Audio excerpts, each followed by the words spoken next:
To set 0 point on a V2 1 control touchpad, first press the leveling icon. Once in the leveling page, you will press the settings icon to get into 0 point mode. Some older systems will require you to push the connected icon 6 times to get the settings icon to appear.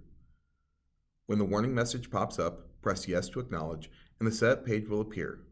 Press enter to select 0 mode. The screen will say 0 point calibration, press enter to set. At this time, you can select to extend or retract and then use the direction pad to adjust the coach in the front, rear, left, or right. When the unit is level, press enter and the screen will read 0 point stability check. Please wait. At this time, do not move around inside of the unit. The screen will read 0 point set and beep when it is complete and then return you to the leveling screen.